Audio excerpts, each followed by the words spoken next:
Welcome to CoinDesk Live from Binance Blockchain Week in Dubai, brought to you by Cello. I'm Jen Sanasi. And I am Sam Ewan. We're here. We are here for day two. Day two it is. We had a fantastic broadcast yesterday. Absolutely. A lot of really awesome guests from all over the globe meeting here in the United Arab Emirates to talk about progress in the Middle East. Sam, it wasn't only about the conversations here at the desk, it was about what was going on the show floor here at Binance Blockchain Week. And I have to say, yesterday you said you were going to get in a bungee situation. I was. And you didn't. And I didn't. But I did go down a large slide. You did go down a large slide. Yeah, there was a big line for the bungee, and so I decided to go for the easy path, which was straight down. Yes, the path of least resistance. Exactly, but it was a good time. I mean, walking the floor yesterday, almost every major firm has a presence here. We were talking to the folks at Cello and Binance yesterday. Really important for them to highlight other ecosystems as well as their own to accelerate the growth of this industry. So nice to see the representation. Yeah, I would say, you know, we get to do these. We have the luxury of being brought around the world to meet people, talk to people, see what's happening in the ecosystem. Binance has a very vibrant community, as we know. Tons of KOLs, tons of builders, a lot of people who are really trying to chart the future of this ecosystem. And I think UAE, Dubai, I think has a lot of energy going on. And you're asking a lot of the folks who came on stream with us yesterday about that. What were your takeaways from what they were saying about Dubai itself? You know, for me, I focus a lot on what's happening from a regulatory perspective. And one of the big takeaways from yesterday was that Dubai really has been and is so far ahead of the rest of the world when it comes to having clear regulation implemented that firms can follow. It's clear that other jurisdictions around the world are looking to the Middle East to inform their own legal strategies. I know we're going to talk about some legal strategies in other jurisdictions, have some folks from some other governments here at the desk today to talk about, how they're looking at the Middle East. But I think that's what really stood out for me was that regulatory progress that's been made here in the UAE and what that's done for firms like Binance who are headquartered here. Love that. I also think we should not discount some of the big names who came to this event. I know we have Abu Dhabi Finance Week next week, so some folks are probably staying around. But the talk of yesterday was Michael Saylor on stage. I think just the fact of Michael Saylor being at Binance's event in Dubai says to me, here's someone who really wants to proselytize about Bitcoin all around the world, is not wedded to anything other than his commitment to the chain and to the coin. And I think it's just wild to see that everywhere we go around the globe, people are having a similar conversation about their excitement, their enthusiasm, about what we're all trying to build together in this industry, and I think it's very exciting. Today we have some big folks coming up on the main stage. CZ is ending the day with Peter Schiff. Peter Schiff will be on the desk with us to talk a little bit about their big bet. But we also have some just really, really solid folks who are going to be stopping by our desk, which I'm very excited about, as well as on the main stage. It's going to be a great day. It is going to be a great day. You were mentioning the thriving community within the Binance ecosystem. Binance Angels are walking all around. Yes. We learned yesterday that Binance Angels are very region specific. Their mission is to educate people in different regions about crypto there. And so talking to some of the Binance Angels, learning about progress here in the United Arab Emirates has been really interesting. We are going to have someone at the desk later on today who was a former Binance Angel and is now leading community events down in Latin America. I know you and I love to talk about the progress that's being made in Latin America. So while the conversation starts here in the UAE, we really are broadening things out to learn about what's happening in the rest of the world. Absolutely. I will also say, Jen, after walking on the floor yesterday and today, there's still a lot of gaming happening. There's still a lot of DeFi going on. There are people who are really building everything from prediction markets to different sort of payroll systems. Really, there's so much happening in the space, and I think we sometimes forget. It takes a little while for this stuff to happen. I think about the amount of time it may have taken for folks to be comfortable putting their credit card into the internet.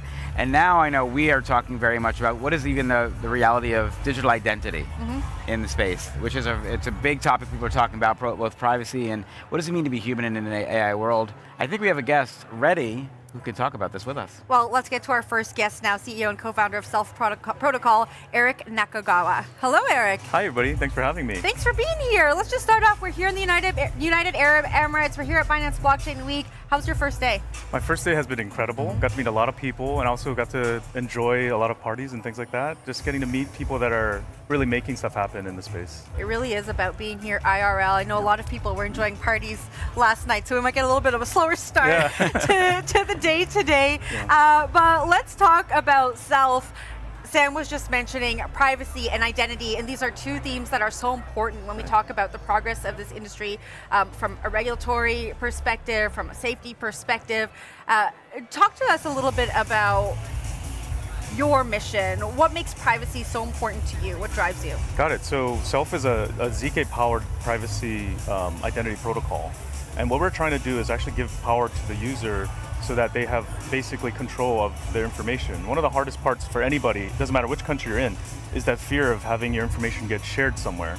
And with the technology we're building, especially with this new technology called zero knowledge, you're actually able to create these zero knowledge proofs, which allow you to prove that the information is real.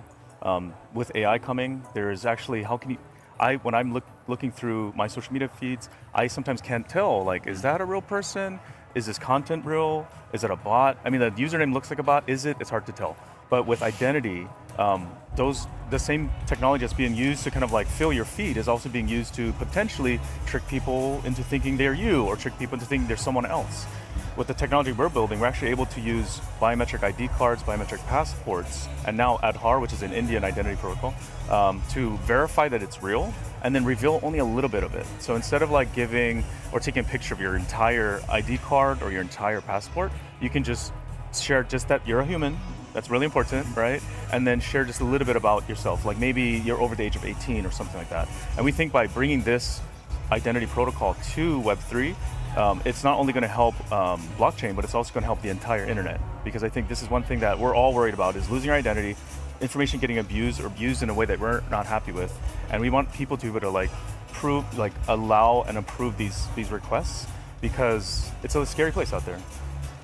Are people worried about it enough, though? Because you talk about this fear, and I think that we can agree that the fear is there, but it almost operates in the background, and we let it go for convenience. You know, we have one login across multiple different platforms. We'll give up biometrics to get on a plane faster. How do you help folks really understand what that means for them in the future we're heading towards? So it's a good question, because I think a lot of people, when they're dealing with their identity or when they're dealing with some information that's been maybe let go, I think everybody has been in America has had a breach of some sort. I would say that we want people to be able to have agency. I think that's the main thing. Like if something is out there, that's one thing. But if you're willingly giving it away or it's kind of being let go, like a lot of people are actually more concerned about doing it. In some of our use cases, we've actually talked with people, asking them to try our products and try different things like that. And in many cases, no amount of money is enough for them to do it. So it's odd to think that like I also click the buttons really quick when I'm trying to read news, but I also wouldn't just give you my passport information.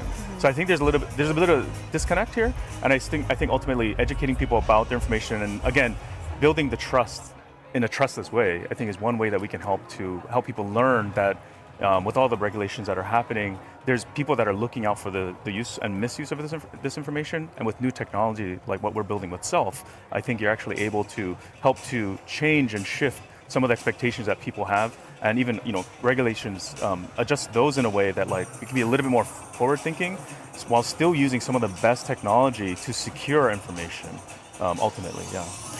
Eric, you guys just announced, I think it's a $9 million raise. You just launched your point system on Self as well. Tell us about kind of where you see this going now that you have really the validity and the backing of some of the like main players in our ecosystem. Yeah, so we actually already have a bunch of partnerships announced. We recently announced a partnership with Google, Google Web3, helping to power some upcoming faucets. So one of the interesting things about faucets is most people, when they're interacting with blockchain, they need to buy a token or get something to start interacting. It's becoming a lot easier now with things like what Cella's been doing, where you can like pay for gas, which a lot of people, what is gas? Nobody thinks about that.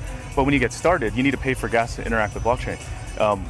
Google's gonna be using Self to power and protect access to these faucets, because a lot of times bots and things like that will come in and drain the whole thing, and then it's no fun for anybody. Nobody can get started, it's really hard.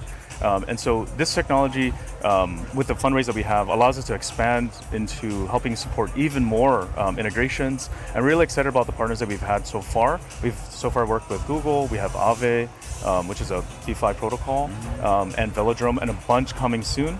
And our big excitement is integrating Self into wallets. And basically, one of the big things here is most people are interacting with blockchain not through just a computer, it's usually through their phone, and it's usually through a wallet. We're all interacting, buying something, selling something, swapping something, sending, and it's happening on your phone, it's happening in a wallet. And if you can bring that technology there, guess what? Now application developers can tell if someone is real. What does it mean if we're dealing with a blockchain or blockchain users that are verified people? I think ultimately, like I'm talking to two people here, I love talking to people. We're in a world now where like I can't tell the difference. Once I go online, I can't tell the difference. And with additional support, partnerships, we think we can bring this technology to all of blockchain and all the internet. Yeah. What's the incentive for a firm like Google to partner with Self? Because Google has built a whole business on getting data from people that they don't necessarily need to offer their services. What's the business incentive there, and what does it say about the future we're heading towards? So one of the reasons I think Google's working with us is we're actually one of their first partners to introduce the idea of zero knowledge. So I think zero knowledge ultimately is a new technology. And with the new technology, Google and other big companies are always interested in figuring out like, can they do things a little bit differently, maybe better? And so for their interacting with us, or why they're working with us, is they want to try the newest technology. And for one of the big focuses we have is providing a technology that's already live. It's not coming soon, so it's already live, and they're able to integrate, and coming very soon to the Web3 world is a way for people to come and use these services. I think other reason people are using these projects, or why projects would use us, is like, again, a lot of times when there's a great idea, like it starts as a white paper, takes a long time to be developed. In our case, we're able to, we've been working on this for so many years already that it's already here. And I think that part is very valuable and will help to influence potentially how they look forward to the tech and how they contribute to any of the new technology that's coming next, beyond zero knowledge. Yeah. You know, I was in Paris probably 2 years ago, got my eyeball scanned for World. There is something very invasive about that kind of experience. After downloading your app, it sounds like you just scan your passport. How worried do I have to be, similarly, of like, well, how much am I giving into self? Like, how do you keep my data safe? So, yes, there are different ways for getting information, trying to figure out if someone's a unique person. What we're actually doing is we're not scanning your passport. We're actually reading the data in the passport. Actually, biometric ID cards and biometric passports have this kind of weird gibberish text at the bottom. Yeah, I never really understood what it was, but what it actually does, it helps to unlock in biometric passports and ID cards the NFC chip. And so we're actually able to read it by using that information. We don't take a picture of your data. We read it and then we unlock it, and we actually store it on the phone. So all the information is held in the device. And in that case, there's nothing to hack. There's no centralized database to hack, right? It's in your phone, you get to share it, and the user has ultimate control. And so for me, the difference in many of we're all trying to solve these problems. But one of the biggest differences for me is that I get to approve of when my information gets used, and you can't use it unless I've approved it. And that, to me, that agency, that sense of kind of like being a part of the decision, I think is really important, especially in a world where people can request information, read information on blockchain historically and things like that, and use data that you're not.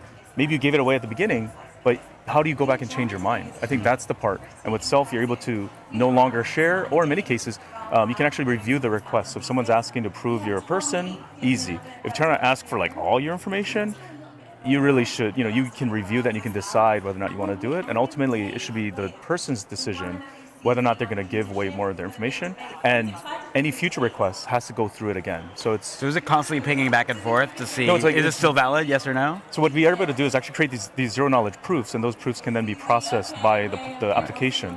And ultimately, the interesting thing about passports is that it's not fun, but sometimes they expire. And sometimes they get invalidated, and so we're able to adjust and revoke these sorts of things to make it so that the person or the application has to request the stuff, and they, depending on how they're designed, it allows them to basically get the most accurate information, because they also want to know the most accurate information about a person. And if you have the person in control of all of it, ultimately I think that's the most important part and the biggest difference. Sam mentioned the point system, and I want to learn a little bit more about it because when we talk about having agency over our data, it really is, being rewarded or paid for how much data we want to give away and keep because it is ours, right? So how does the point system work? How are people being rewarded for interacting with the platform, and what does that mean? Yeah, so the point system is something we added recently because we realized that a lot of people were a little bit skittish about kind of using a new technology. And even though we have all the proofs and everything is open source and audited, which is a very big part in our space, sometimes people need a little bit of a push. And so a little bit of points have been helpful to get people to interact. And in many cases, it's as simple as proving you're a human. And in some cases, it's a way to bring them back and have them basically help us improve the protocol. So ultimately, points are helping people have a little fun and then also help us improve our experience for the users. All right, Eric, we got to go. The whole crew is going to yell at me in 2 seconds, but I got to ask you, we're here in the United Arab Emirates, we're here in Dubai. Why is it important for you to be here having conversations in the region? So one of the reasons I'm here is the last time I was here for a totally different event, I got to meet a lot of really smart people. And the fact that all these people are here together means I can meet a lot of people very, very quickly. And I also see a lot of people here that are from the UAE and Dubai, and I see a lot of people showing up. And to me, that really matters when people are showing up and actually hearing the future that we want to build together. Eric, thanks so much for joining us. Thanks, all. Thanks, Eric. That was the CEO of Self Protocol, Eric Nakagawa. We're going to take a quick break. We'll be right back.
to CoinDesk Live. We are coming to you from Binance Blockchain Week in Dubai, brought to you by title sponsor Celo, a leading Ethereum layer 2. Joining us now is the co-founder of Propi, a company dedicated to tokenizing global real estate, Denitsa Valjavets. Hey, Denitsa. Hello. Hello, Nice Denitsa. to meet you. Yeah, nice to see you here. You're going to be on a panel talking at Binance Blockchain Week. Let's just zoom out for a second. We're here in the United Arab Emirates, lots of real estate all around. Crazy. How are you looking at the market here through the Propi lens?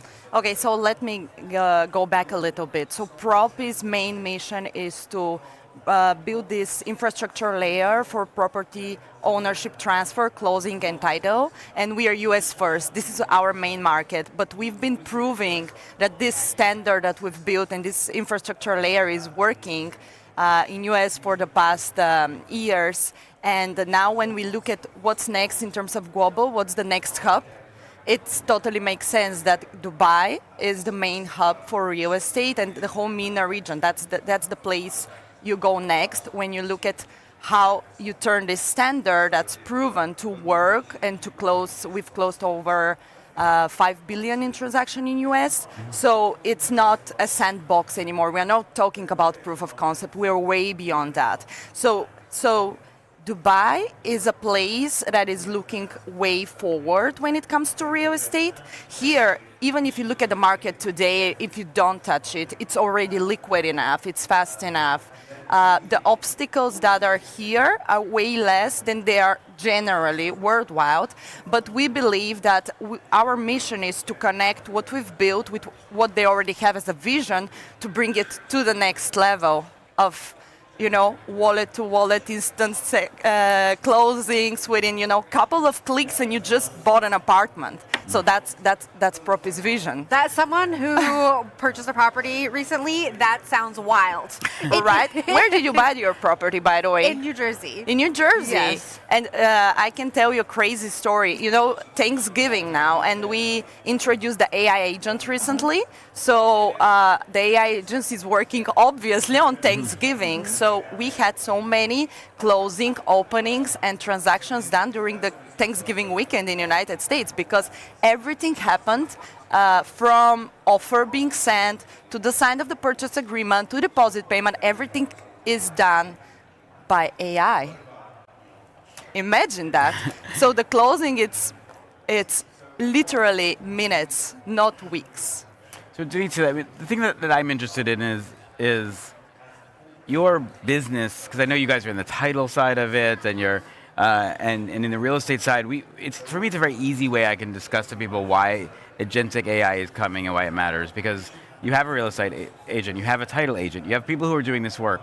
In essence, you can get a machine to do it more efficiently, faster, ideally, because a lot of it is just pushing paperwork from one place to another, filling in some forms, right? Exactly. And so AI is a great tool for something like that, where you don't need the personal touch in the same way. But why did you focus on the infrastructure side versus all those who are just saying, oh, we'll just tokenize property and let you just buy it with a wallet? Well, that's a great question. So first of all, I agree with you that the agentic side of it is bringing enormous efficiency. And we are not displacing the human factor here because human factor is quite important. Purchasing a home is the most important decision in someone's life, I would argue. That's super valuable. It's really valuable asset because it's not just an asset. It has much more to it. And you have people involved in the process. But there is also a lot of back-end inefficiencies happening, a lot of hurdles that can be eliminated thanks to AI. And the reason to focus on the infrastructure layer and why it makes sense for us to start there, it's because we know that this is a real pain. That's the real pain. Now, tokenization is something we look at as a long-term thing that will arrive eventually, but it's still in its infancy, and we are ready for it. We have the whole infrastructure built for it, but the real pain we are solving now and the real value today is for people who are buying homes today. I don't know if you're aware, more than 10% of the new home buyers, let's say in US, are people who made profits from crypto and are using those profits to pay the down payment for their first home. So the trend is there, and Prop is serving not only those consumers, we're serving all types of buyers, fiat currency buyers. So back to the original question, Yes. we are solving a real problem today, and we are solving it in a way that the whole real estate process is reimagined. The last time we spoke with Proppy, we learned about the $100 million acquisition strategy, it's right? growing great. Yeah, and I know that you recently closed the first acquisition in Mobile, Alabama, a title company that has 40% market share in that community. How is that going to change the real estate process for folks in that community? So for them, initially, maybe nothing will change, right? Because there is an integration process going on. But suddenly, I'm sure there would be the buzz of the world. The closings are happening way faster. Now, think about an agent in that community that wasn't using a title before. It has a client, and an agent is real estate agents. They want to serve their clients. They want to really give them the best possible service. Once they know there is this title company that closed within minutes, it doesn't matter if you represent the seller or the buyer. You want to give them that service. So we believe that there would be even more clients coming to that title company and to that community, back to your question, because of the efficiency that would be brought. And it's like nothing like the traditional title and closing, even though Prop is, we are licensed title and escrow company in US. So do you think that it's going to be, titles feel like a very easy, not easy to do, but just easy concept to understand. Here's something that AI and infrastructure can help.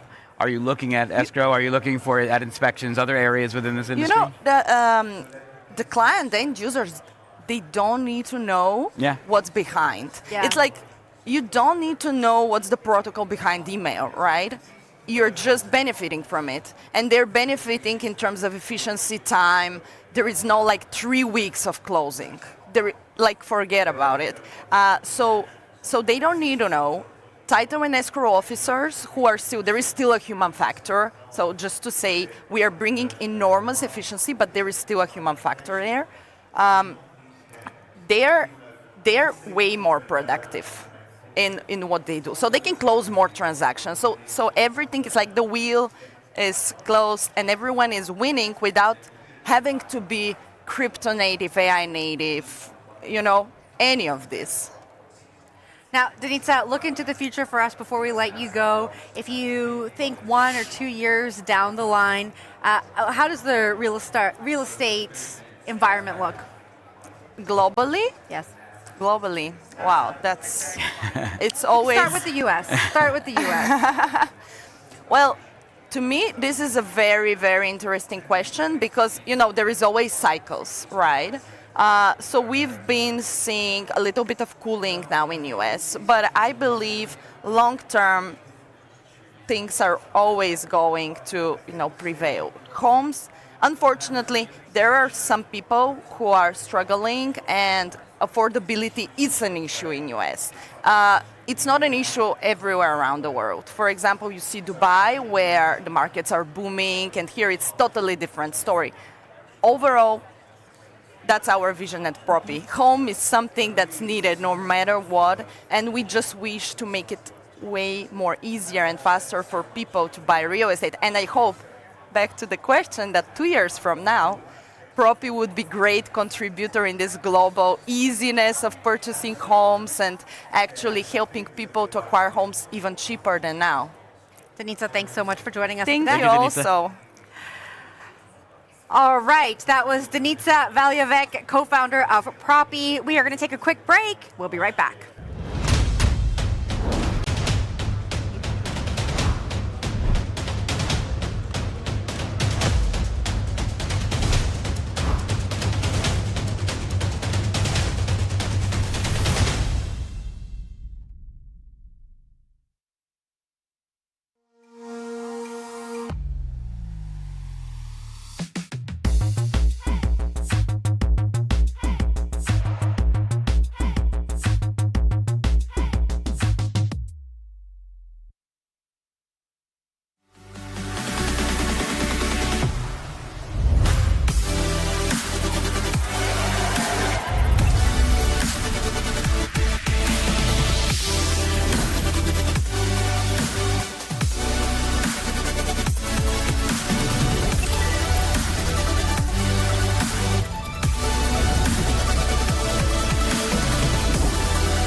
Welcome back to CoinDesk Live. We are at Binance Blockchain Week in Dubai. We're now joined by Binance's Chief Marketing Officer, Rachel Conlon. Rachel, thanks for having us here. Thank you for joining us. It's so exciting to see you guys here. Now, we got to talk about what's going on. Sam and I did a little recap of some of our favorite moments at the desk from yesterday, a little recap of the floor, but you really have an insider's perspective as to what's going to go on. I know people are looking forward to CZ and Peter Schiff debating on stage later today. I think I saw CZ tweet that he's a little nervous about it, but what are you looking forward to? Oh, look, there's over 200 speakers across the 2 days, and we've got 55 partners involved. I'm very excited about the debate yesterday.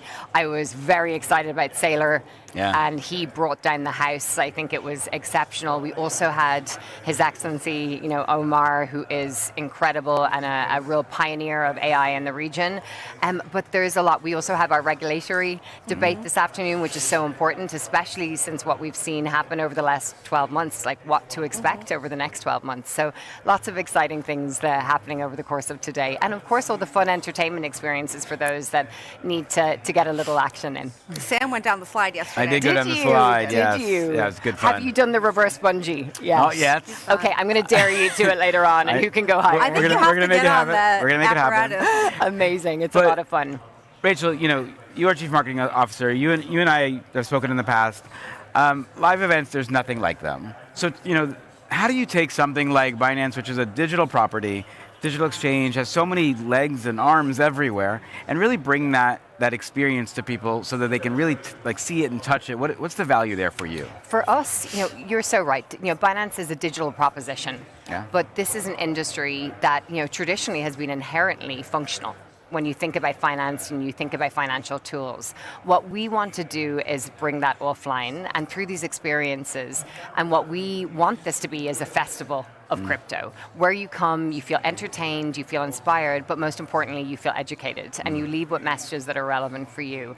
And I think this is one of 3,000 events we do a year. Obviously, it's our flagship event, but it's so important to have those emotional connections with the community, with the regulators, with policymakers, with the other founders and builders in the industry, because this is where the magic happens. This is where the ideas come. And the greatest privilege I have is at the many crypto and Web3 events that we are all in attendance at, when you catch up with people and they talk about a business connection they made or an investor they met and how that has then carved out a roadmap for them. And that's what's the exciting moments about them, is the meaningful connections that people are building and what that opens up for kind of future industry opportunities.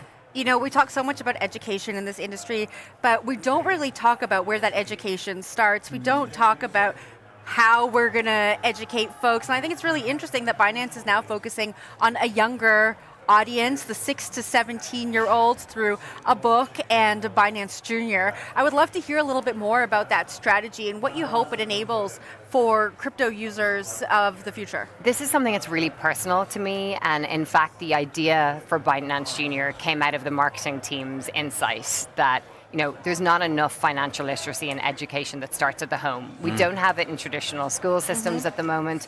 So for us, it's really about creating that opportunity for parents to talk to their children about the importance of saving, about the importance of understanding financial tools for their future wealth and health. And this is something we're really excited about. Binance A to Z is a book that we have developed. That we have here. Just handed. This is one that actually was written and designed by the Binance marketing team.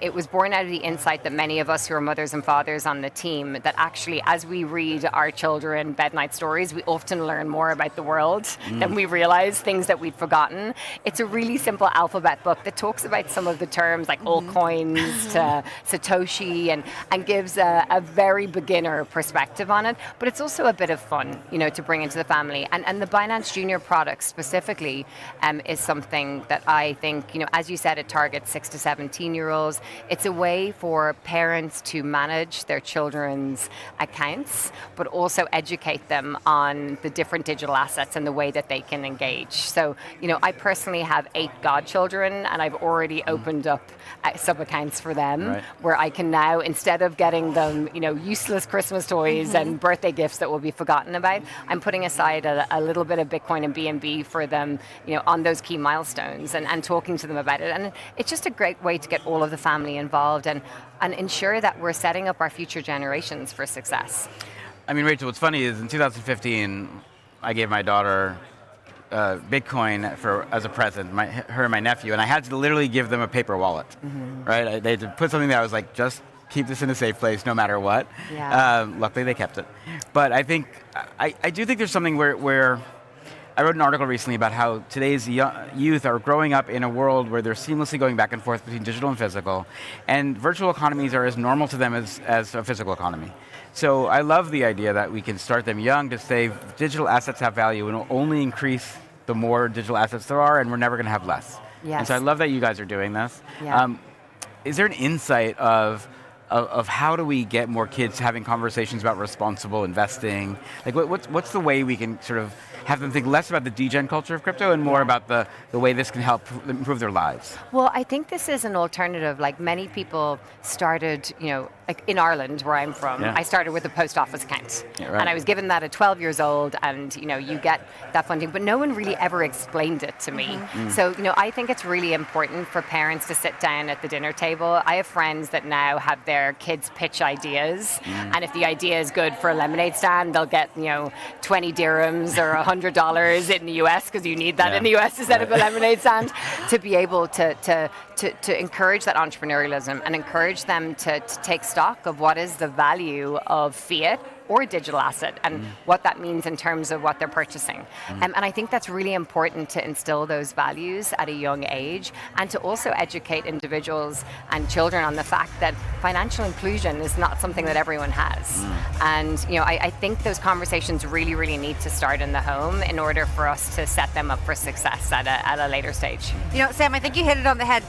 Kids these days, I think, are a lot more informed about digital economies, and we like to give them credit. And I almost see this as an accessible way to educate the parents and for them to have those conversations, because crypto can feel so inaccessible, really hard to understand. We really focus on the technical language sometimes when we don't need to. And what a great way to have these multi-generational conversations about financial inclusion. I think it's really great. Yeah, I think it's a fun way, and it's an entertaining way for you to bring it into the home that isn't always about the serious side of this. And we really feel actually the audience for this isn't necessarily the degens. We have lots of our community that are really excited about this, that wanted this product, but I do think this is a way to bring it more to people who are all just starting their journey, whether you be the parent or the grandparent. I'm just going to throw out, I think this is going to educate the parents more than the kids. Yeah, right? The kids will know this stuff. They're very comfortable with the idea that my character has value and that it's something I put a lot of time and effort into. Yeah. The parents just don't get it.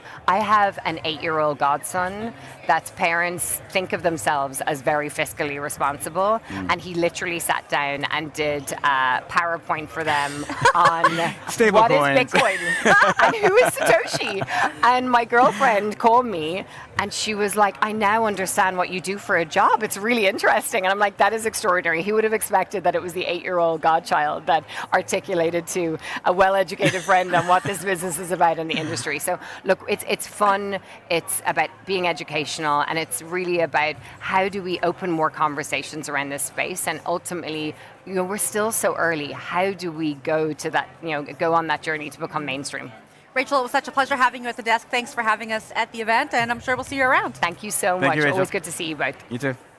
That was Binance Chief Marketing Officer Rachel Conlon. All right, if you're just joining us, we are coming to you from Binance Blockchain Week in Dubai. Before we get to the rest of our programming, let's take a look at what's going on in the news this morning. All right, our first story, Fanatics is expanding beyond jerseys and collectibles into the world of prediction markets. The sports merchandiser said on Tuesday that it will launch Fanatics markets across 24 U.S. states in phases over the coming days. The app will allow users to trade on the outcome of real-world events, including sports scores. The company plans to expand into crypto prices, IPOs, tech, and more. Fanatics Markets is built in partnership with Crypto.com. Our next story looks at other prediction markets news, where Connecticut accused Robinhood, Kalshi, and Crypto.com of running unlicensed sports betting via contracts markets. The state ordered the companies to cease any sports wagering operations. The state said failure to comply could result in civil or criminal penalties, while Robinhood argued on Wednesday that it's regulated by the federal government. And lastly, 2 key positions in U.S. crypto oversight are advancing this week in the Senate as the chamber sets up a list of dozens of nominees with the plan to consider the confirmation of all at once. This includes Mike Seelig to be the chairman of the CFTC and Travis Hill to be the chairman of the Federal Deposit Insurance Corp.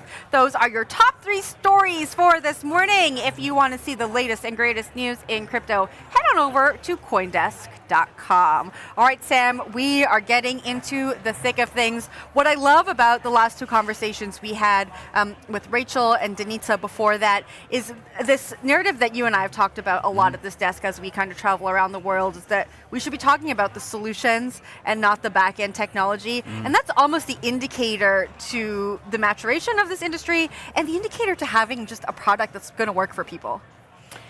I want to reverse that in the sense of starting with the conversation we just had with Rachel.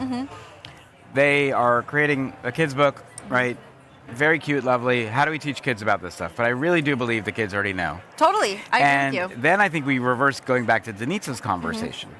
And we think about it through the lens of, if I am a homeowner who right now I'm a home buyer who I'm 21 years old, I made a little bit of money in the market or wherever I am, I just got my first big job, whatever it may be, I don't want to play in the old system. Yeah. I don't want to sit there and sign stacks and stacks of papers It's and horrible, go Sam. through it. Something that feels so archaic.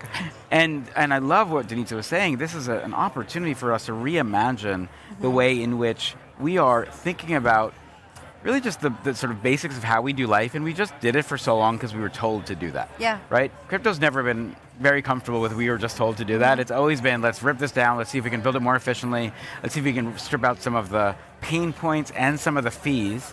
And to me, that's a really exciting area for us to be playing in. So that was sort of what really struck with me over the last number of conversations, even back to self. Right? I was just going to say that. Let's go even one step backwards. We're talking about ZK proofs for digital identity, making the sharing of data more efficient, more safe, and we're seeing examples of that all over the world. I mean, you weren't with me, but I was in Argentina doing CoinDesk Live last year, where we learned that in Buenos Aires, the government is already piloting projects like this.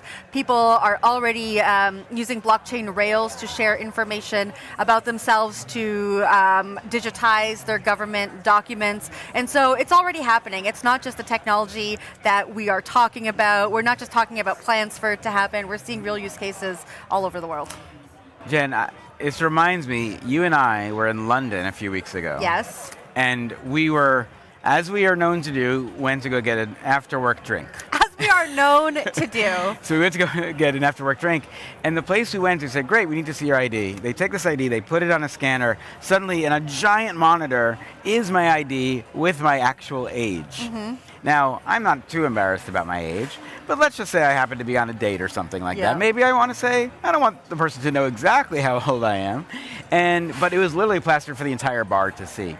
And that's where I think ZK proofs, the idea that I can tap in and it says, yes, you're of age, I don't need to scan your license, I don't need to do all that. I don't need to know your address. I don't need to know your address or put your address up in front of everybody as well. It's an archaic way we look at things that has to be reimagined, and I loved what Eric said. I mean, they are really looking at a very smart, stable way of how do we bring this into the future. Well, let's talk about that bar for a second. I showed up at that bar with no ID. I had a picture of my passport on my phone, and they accepted that as ID. But imagine I could just tap my phone, I can open up an app. I don't need to carry all these documents around. I don't need to worry about losing my passport if I'm traveling internationally. So really all of these problems that we have experienced, so I'm sure others have experienced, can be solved, and they are being solved. Yeah, and the third thing about all of this is none of this cares whether you know which 100%. blockchain you're on. It just wants to work. And I think there's so many people, builders here who are about to speak to, all of these folks that are really they're just really focusing on how do we build forward, build great technology, create an operating system for the future of the internet, and get people to sort of be comfortable with the idea of native money that's digital. We don't need to play in the worlds that our parents or our grandparents grew up in, which is not to say those weren't great times, but technology exists for a reason, and I just think we need to lever into it. In an event like this, we get to do that. We sure do. Let's get to our next conversation because we're going to learn about celebrating the folks who are innovating in the space, who are doing exactly what you're talking about, who are reporting, who are sharing information. We're joined now at the desk by co-founder of Cello, Renee Reinsberg, back for day 2, and Leon, hello. Hi. Hello. Nice to meet you. How are you doing? Nice to... It's good to be back. Here. It's the first time. Yeah, okay, well, amazing. It's great to have you both at the desk. We are talking about celebration. We are talking about winners and recognition. You have something in your hands, Renee, so just show it to our audience. All right. I'm very excited to present CoinDesk on behalf of Binance, the Blockchain 100 Awards 2025. Well, thank you very much, guys. Renee. Yeah. We love this. Do you love it? I feel honored. I'm choked up right now. Yeah. We didn't prepare a speech. No speech from you guys. Renee, tell us about what these Blockchain 100 Awards were yesterday. I know you were there. I know you guys were a part of it. Who are you recognizing? Why are you recognizing? And why is it important for us to celebrate ourselves? No, look, I had the honor as a guest to be a part of the ceremony yesterday that Binance put on, and it honored and celebrated the 100 sort of biggest thought leaders, storytellers, community builders in the space, and it was just phenomenal to see everyone come up on stage and just feeling so happy to be a part of building this industry. So yeah, I had a great time. Leon, you received one of these plaques, I believe. Industry advocate, Well, talk to us a little bit about your advocacy for the industry. What are you doing, and what drives you to continue doing what you're doing? I joined this industry for almost 10 years. So at the beginning, just a trader, and then I find that DeFi is pretty interesting. So I jumped into DeFi summer. I'm one of the earliest Chinese people to do the DeFi and farming. And then at that time, I think BNB Chain come out, and I built my community and become one of the biggest Chinese crypto community based on WeChat. And then right now, I mainly operate my Twitter account, and I'm the number one Kaito KOL in Chinese language. Yeah, it's kind of a KOL role, and I'm proud I'm still maintain the top KOLs in China, and that's what I'm doing. Sam and I have been talking about accessibility and education a lot at the desk this morning. What kind of questions are your followers asking you? How are you engaging them to help educate and help them learn more about crypto? Good question. So actually, I think the KOLs become more and more important recently. I think there are different kind of KOLs. So one is kind of KOLs who will do their work heavily. They do the due diligence, they do the data analysis. They will put a lot of time try to figure out whether the project is solid or not. Because there are pretty a lot of project teams, they come out just for make some money and then they give away. So that's part of the KOLs. And another part is they just share the tokens, they try to make some quick money. So it's different. So right now, I think because it's quite more and more difficult to make easy money in this industry. So right now, people they try to follow the solid KOLs who will not easily buy projects, give some money and then, okay, just share a token. Okay, in this kind of KOLs, people find, okay, they're not worth to follow. But I think one of the reasons why I can keep the top, because me and some other KOLs, especially in Chinese, so we have making enough money, and we refuse offers every day, thousands of worth of the offers, and just trying to figure out which is the best projects to invest. So we build up the reputation, the belief, and that's why I think people think, okay, we want to follow and try to make some money through these people. Yeah, that's the value. Renee, I'm interested in your guys' approach to this in the sense that there's all these ambassadors around the world, whether you know them or not, who are just big stands of Cello, and they're really interested in what you guys are building. it must be sort of humbling to know that there's people you don't know who are just championing your project all around the world. You guys are in especially, Latam, Africa, Southeast Asia, places where you really need folks like Leon to be talking about it. How do you look at how to educate the KOLs to make sure they're giving the right information to the audience? Look, I think KOLs are probably one of the most misunderstood kind of things in crypto, right? Because a lot of what I think people think, especially in the West, when they think about KOLs, they think about someone talking about, oh, Bitcoin is going up by this much or going down, right? And like having these channels and where, like things don't really make sense for someone who's coming at this from a more technical mindset, right? But Leon, as an example, it's just been amazing to spend time, even last night, with some of these folks who they're doing real research, right? They're really going in, they're understanding the technology. They're not willing to put their name to a project just for a quick buck, right? But they know their own reputation is ultimately more important than like a short-term gain. And I think that's really powerful, especially, and maybe this is like the second big trend, right? Like that we have LLMs, right? Like it's so easy to put content out there online now, and for the typical regular user coming into the space, how do you know what's real, what's not, right? What content to trust? And so KOLs, I think, are playing an even more important role. If I know, oh, there's a person who I know is real, I'm following, they have been giving me good advice, right? They've been educating me. I think that's even more important maybe now than in the early days of crypto, where I think the world was simpler, right? There were much less applications and tokens, but also we didn't have sort of the AI sort of challenge looming over us. So I think those are big factors. I want to just also follow up by saying, when we look at the top 10 jobs that kids want to do right now, inevitably in there is a KOL, is an influencer, whether it's YouTube, whatever it may be. I don't think any of these kids understand the amount of work it takes to actually do it well. Yeah. Produce your content day in, day out, do all the research, get the knowledge where you can digest this in a way that people really have an affinity towards. Leon, how much work do you put in, the amount of time you might be on camera versus the amount of time you have to do the work to get to that few-minute video? How does that work out for you? Before the AI pump out, I'm gonna put around 16 hours per day to do my work just in front of my laptop. I also talk with the people, the reliable people in this industry, such as VCs and other friends, whether this team is valid or not. I'll talk with them face to face, such as this time I talked with Renee. I thought, Celo is pretty good. But however, there's a gap between Chinese crypto communities with Western communities. So that's why I jump into this kind of events, conference, and try to figure out the opportunity to talk to each other. I think after AI has come out, it makes me easier. So maybe 8 hours per day to do the investigation. But now I think I need to try to do more work to educate my followers to have a better habit to figure out which is the best projects or not. So it's more and more projects right now on the market, especially the meme come out. So many over there. So I think the KOLs, they are trying to help the followers to save their time and energy and make more money. Yeah.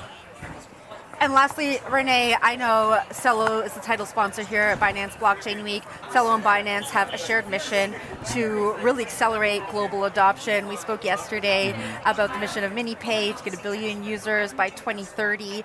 Talk to us a little bit about how important it is, or where KOLs fit into the story of global adoption, and to have the conversations that you had at the award ceremony last night, not only with KOLs, but the press, other ecosystems. How do all the pieces fit together? Yeah, we were just chatting about this actually a little bit. I think KOLs play such an important role, right? And I think they're, I don't know how it was about you guys, but for me it was a friend who was nagging me to look into this stuff, right? Look into this crypto thing. It's real, spend some time. And I think everybody needs someone in their life, right, who holds their hand and brings them into the space.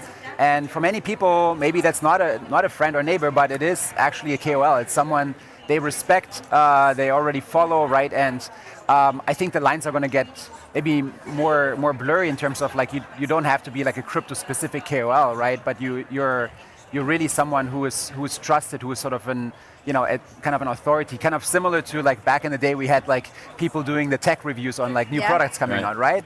And so I think that's really powerful because we're still early, right? I think this is the whole topic from yesterday too. We want to onboard billions of people to actually be really active on chain, not just to maybe buy a token once, but really use it on an everyday basis. We need a lot more education, a lot more work to be done. And I think from a seller perspective, we're looking to put out information. We're looking to do a lot of, continuing to do community events. I mean, the roadshow is an example to connect with builders and really, honestly, any community member that shows up, right? We're never going to turn someone down who shows up and say, oh, you're not a builder. Sorry, no. If you're here to learn, if you're here to build with us and be part of the community, spread the word, amazing. We're happy to work together. As long as Leon's not here to take our job, we love that this is happening. Maybe Leon could join us. Right? Join us, Leon. It's not about displacing, it's about collaborating. So true. It's my pleasure. Renee, Leon, it was such a pleasure to have you at the desk. Thank you for Congrats again. Thank you for the award. Yes. Oh, Thank you. Congrats. And I'm sure we'll see you around. Thank you. Thanks, guys. That was Cello co-founder Renee Reinsberg and KOL Leon. We are going to take a quick break. We'll be right back.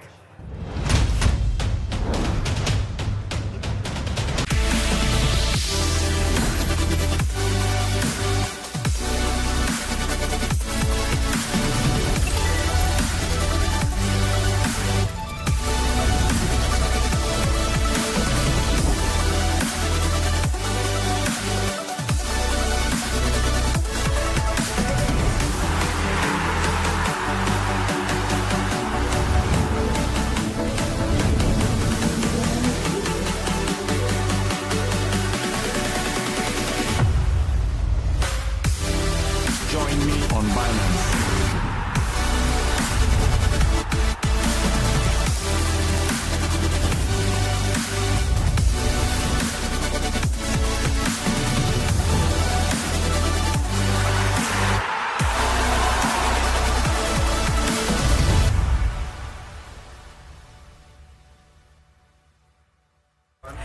Hello and welcome back to Binance Blockchain Week. You are watching CoinDesk Live and we are coming to you from Dubai. Our next guest joins us here. We have Chairman of the Pakistan Virtual Assets Regulatory Authority and Minister of State Bilal bin Saqib. Hello, Bilal. Hi, very nice to be here. Pleasure.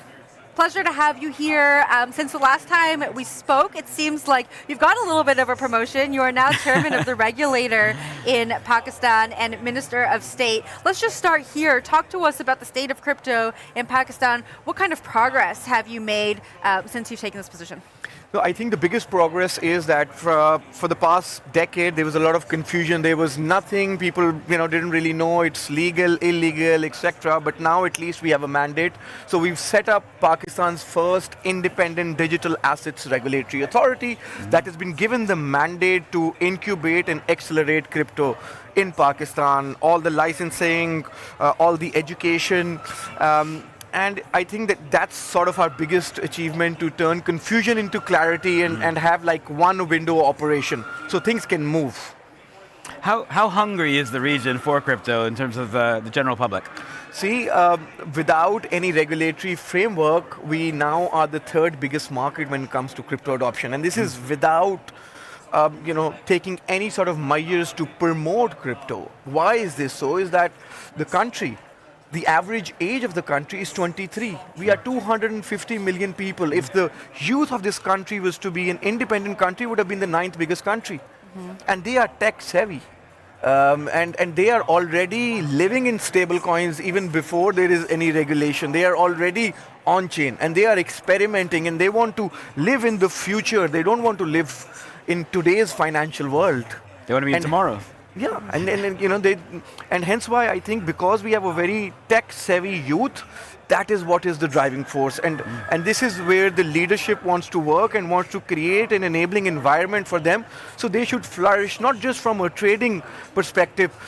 We want to create a global case study out of Pakistan on a few things. You see, we want to achieve a Guinness Book of World Record in bringing together a regulatory framework which is FATF compliant.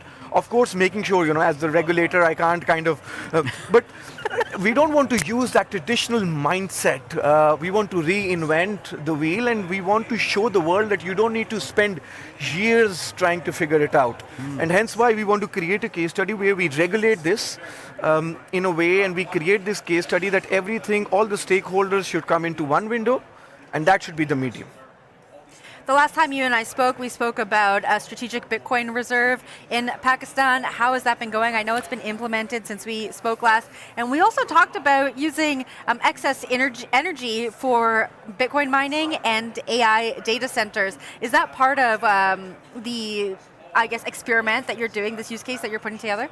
No. This is not a use case at all. This is the need of the hour, with AI especially. And I think Bitcoin mining is your first step to create the momentum towards the real price, which is having sovereign compute for a country where we have the third largest freelancer market in the world.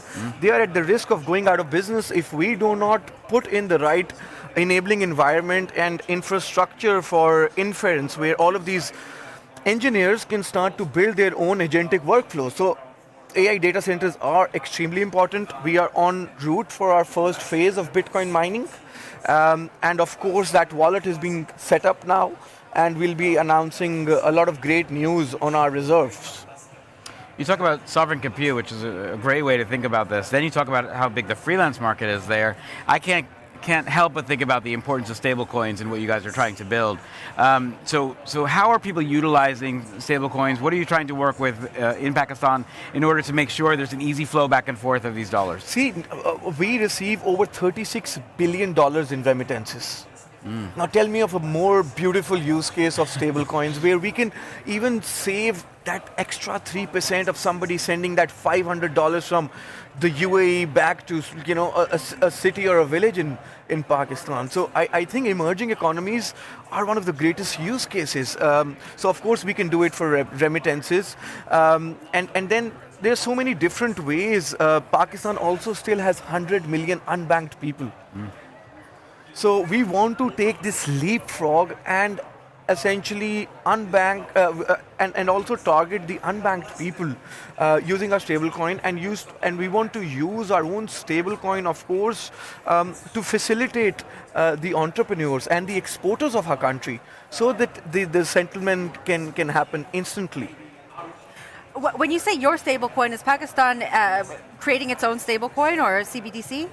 Yes, we are working on both to experiment, but Pakistan will definitely launch its own stablecoin. I think it's a great way to also to collateralize the government debt, and we want to be at the forefront of this financial digital innovation that is happening. Why should we be at the tail end of it when we have the muscle and the adoption?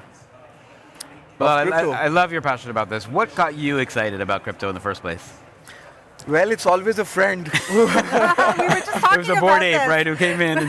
This was back in 2016. And, I kind of got introduced to my first Bitcoin and Ethereum. And then we used to mine some sort of Bitcoin out of my brother's university dorm room. Was that allowed? Don't tell anyone. Now I'm we were still naive then. Yeah. But I think all innovation kind of happens like this, right?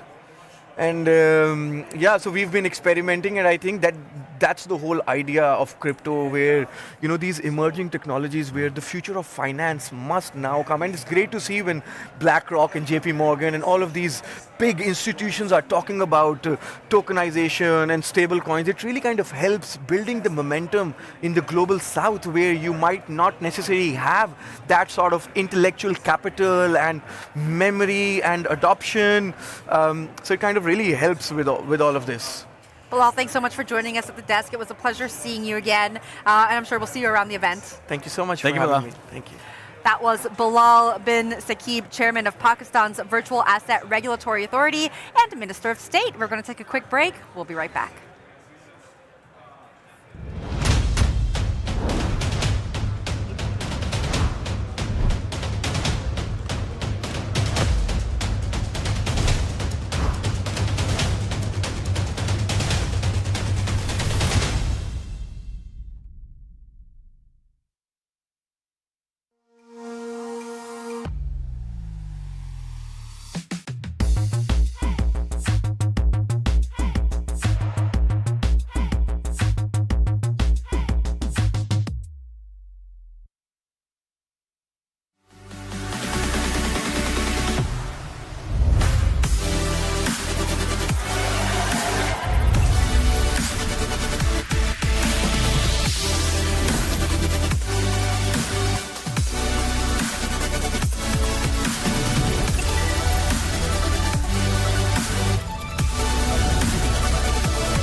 everyone. Welcome back to CoinDesk Live. We are coming to you from Binance Blockchain Week, brought to you by Cello. I'm Jen Sanasi, here with my co-host Sam Ewan, and we are getting things going today. We were just talking to Pakistan's regulator, and the energy he brought, it sounds like he's really pushing forward to do so many things that will benefit the Pakistan people, and I can only imagine that he's engaging with regulators here in the UAE to see how they've been doing it for the last few years.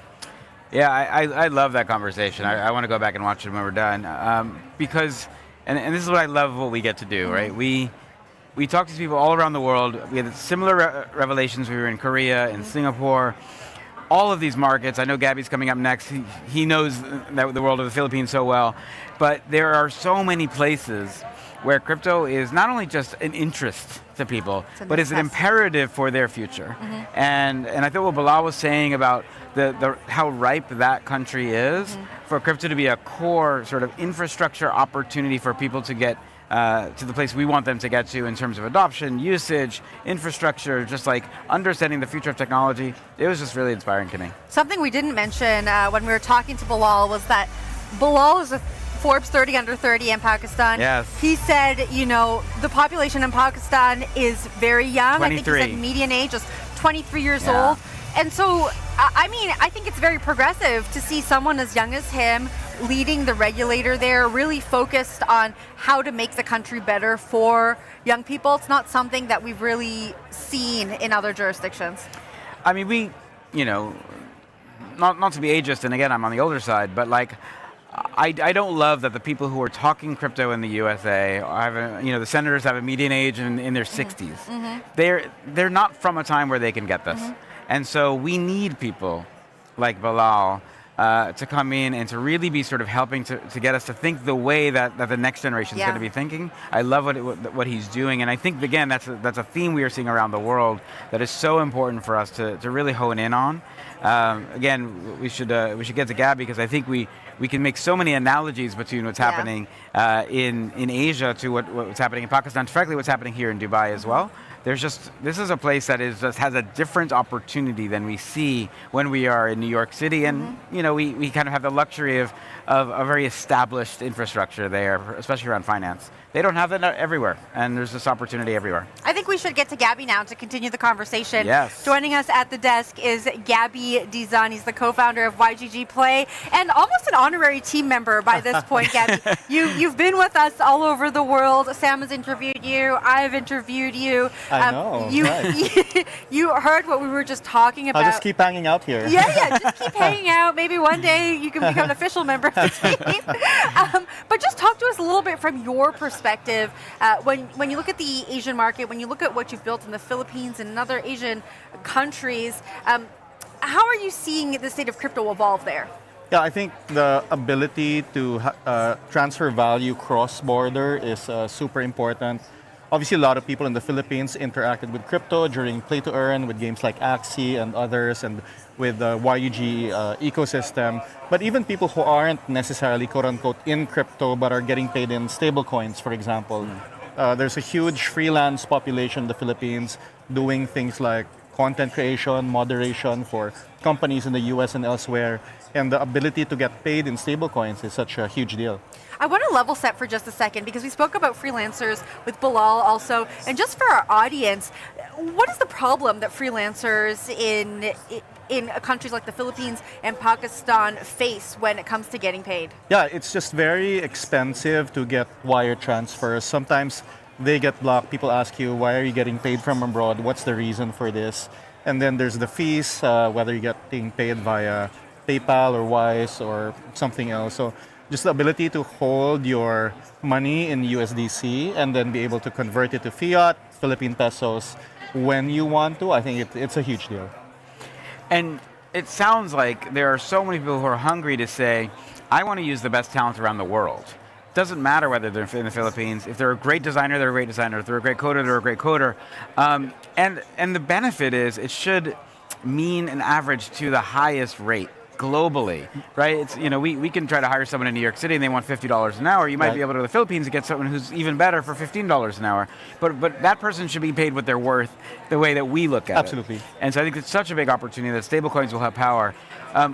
I want to go back to what you guys, you have, LOL Land is over here. I saw the booth earlier. There's a bunch of kind of gaming things happening around the show. What's going on here in Dubai that's exciting you? Yeah, so now we're here to show off our YGG Play platform. So we're showing off a slate of different casual games, starting with LOL Land, our first game. We've now signed 4 other games to the platform, and so there's now a bunch of different things that people can do to play within our ecosystem. And I know that YGG Play recently launched this questing platform, points-based questing platform. Full disclosure, I worked for a gaming company for a little bit that tried to do this. And it was riddled with bots. It was hard to incentivize players to stay. How are you solving for those challenges? Yes, those are real problems. I think anytime that you're trying to give out value in crypto, bots will come, people will try to extract value. So we're doing a number of things. One is that a lot of the value is gated under like some form of payment. It doesn't have to be a lot. Sometimes you have to pay $1, $5, right? But if you give something for free, then people will take advantage of it, right? So especially crypto now, there's a lot of people who know how to run bots. And then you have your point system. So we do track the reputation of each wallet, see the behavior that they do. Do they look like they're automated? Do they look like they're real players? Do they connect their Telegram or their Discord accounts to it so that we can have some kind of proof of personhood? So we try to triangulate the behavior and see if they're actual community members. When we think of this sort of casual degen, as you call them, someone who's sort of casually playing games, maybe they're trying to earn here, but really they're also just trying to have fun, get a little bit of a break. Every time I look at the top charts in the Apple Store, the Google Play Store, like those kinds of games are still there. Absolutely. How long before you think we have one of your types of games that's going to break into that strata? I worked in casual games before moving to crypto, and I remember the time when people thought the quote-unquote real games were the console games, high-fidelity games. And when games like Candy Crush came out, people were like, oh, that's not a real game. And when Axie came out, like 10 years later, people were like, oh, that's not a real game. And so now we have games like LOL Land, which kind of plays like Monopoly Go. And people are like, oh, is that a real game? But yeah, we're starting to see a lot of the parallels. But yes, it's a real game. It has crypto-enabled elements. People are having fun. So yeah, I think people like it. I would also love us to stop wanting to judge any game of being real. If people enjoy playing it, absolutely, right? And they get a smile and maybe gives them a break from the day. It's worth doing. Absolutely. Talk to us about the kinds of conversations you're having with folks visiting the booth. So what's interesting here is that obviously this is a very curated with the Binance community, and they're not gamers first, unlike our YGG Play Summit, which are gamers first. A lot of people here are traders first, so they may not know a lot about YGG or what we're doing. They've probably seen the token on Binance. So it's been a really good educational process and telling them, hey, we've been around, this is the company behind the ticker you see on Binance. This is what people do. And yeah, it's been very encouraging. People are actually really interested to learn more. Gabby, thanks so much for joining us at the desk. I'm sure we'll see you around. I'm probably at the next event. Good seeing you, Gabby. All right. All right, that was YGG Play co-founder Gabby Dizon. We are going to take a quick break. We'll be right back.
Hey everyone, welcome back to CoinDesk Live. We're coming to you from Binance Blockchain Week in Dubai, brought to you by Cello. Both Cello and Binance are bringing the benefits of digital assets to everyday users around the globe. Our next guest has that same mission. Please welcome Chief Technology Officer of Wallet Connect, Derek Rain. Hey Derek. Hey Jen, how's it going? Not good bad. to be here. Yeah, good to have you here. We're here in Dubai. Talk to us about what you've been getting up to. How are you looking at the local market to inform what you're building over at Wallet Connect? I think UAE is interesting because myself, I live in the UAE, I live in Dubai, and UAE is always pushing forward. They want to be first in innovation, and obviously for now that means that you're first in payments. And and Wallet Connect is all about payments now. And for instance, we're live with Shopify, we're live with Stripe, we're live with DTC Pay in Asia, which is one of the biggest PSPs there. We have some exciting announcements coming, and there's also going to be some announcements here in the UAE. Derek, tell us, the arc of Wallet Connect I think is really fascinating. It really felt like in the beginning of the crypto boom in the 2020, 2021 stage, people, especially with NFTs, started to find out, how do I connect, because I need to figure out how I get to play this, or I get to earn this, or I get to airdrop this. And you guys really were able to figure out, how do we bring all these disparate wallets together? Now, when you think about 5 years later, from at least that kind of pivotal moment, where are we today with wallets? Are we going to a future where we're not going to think about wallets? No, I don't think so. Wallets are here to stay, I think even more so. So this year we're going to do roughly 400 billion in volume. That's mostly actually institutional wallets. So it's not the way most users know the brand as a wallet or as infrastructure for end users. It's a lot of it as infrastructure for institutions. But I think people secure a lot of funds in their wallets. It's not going to go away. You still want something that you trust. And I think what's exciting for us now is moving further into payments. I think with stablecoins, it has proven that end users actually want to spend crypto. So this is new. 4 years ago, when the time frame you're referencing, people wanted to just hodl, maybe do NFTs, stuff like that. But now they actually want to spend crypto. I think yesterday there was a tweet showing that we're at roughly 400 million volume for those crypto cards monthly. That's just 0.1 basis points of card volume in total, but it still proves people want to spend their crypto, and cards are a crutch, and that's where Wallet Connect Pay comes in. And so yeah, that's what we're pumped about, and I think 5 years from now, a lot of the volume that cards are doing today is going to be non-card rails, and yeah. I think, and Sam, correct me if I'm wrong, I think maybe where Sam was going with that was, there is obviously a need for wallets, but are we going to call them wallets in the future, or is it just going to look like a platform like when we log into our online banking where all of our currencies, our assets are there, and we can do the same kinds of things that we can functionally do with a wallet today? Yeah, I think your guess is correct. Obviously, we were dreaming about the institutions coming in and banks coming in and whatnot. Now we have tons of neobanks. All these crypto card companies, they call themselves neobanks. So obviously it's going to be abstracted from the user. One day Chase and all other banks are going to have crypto, and yeah, the end users are probably ideally not even going to know about that. It's just going to be better technology. So yeah, I think when you look at the pie chart 5 years ago, it was 100% DeFi native. That pie chart is now smaller, and it's going to get, or the DeFi native, crypto native chunk of the pie chart is going to get smaller and smaller. And yeah, all the incumbents are going to have to add crypto rails. I love that you say that, because we had Self on here, Self XYZ earlier, really focused on digital identity. Wallets are, I think, a big opportunity in digital identity. You mentioned the fact of all the institutional behind the scenes that's happening on an enterprise level. It feels like there is a moment that we are going to be getting where we're going to say the wallet, however it's going to show up on our phone, let's say, is really just going to be how we control our credentials. And those credentials could be financial, they could be access to the social clubs that we want to go to. They could also be about ourselves and our passports, right? Is that a vision that you see coming to fruition? Yeah, 100%. I think this old romantic idea that there's crypto and there's traditional finance, also that chunk of the pie chart is going to get smaller and smaller. Obviously, if we pay in the real world, we're going to have to interact with regulators, and so you're going to have to, and you don't want to fill a KYC form every time you do that. So obviously your wallet and the Wallet Connect wallet that you have is going to reveal that whatever is required in the UAE and any other geo in a delightful way for the end users, where you don't have to, like with Apple Pay, you don't do a KYC every time you check out. So that's going to be one piece of the puzzle. And then maybe the more esoteric things that we were talking about a couple of years ago, like ZK proving your net worth in order to get into the nightclub. Like, I think that's going to be maybe a couple of years downstream of that. In the future that you're building towards, is there a place for the centralized wallets we use today on our phone, like Apple Wallet?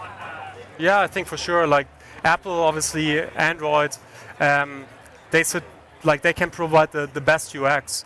So and for them, like the cost basis is not the best sitting on top of the traditional card rails. So at some point they're probably going to innovate there. But yeah, I don't have any insights there. I'm only speculating.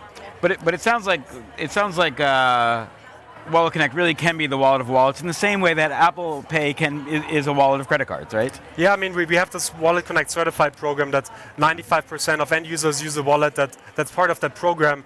And in a few months, that's basically our Fusaka hard fork that happened yesterday for Ethereum, or the equivalent of the Apple Worldwide Developer Conference, like the annual upgrade. The next Wallet Connect upgrade is coming in 3 months with all these wallet partners, and then you're going to have seamless payments, so one-click checkout basically. So on Stripe, Shopify, and point of sale like DTC Pay and some other announcements, it's going to be a one-click checkout.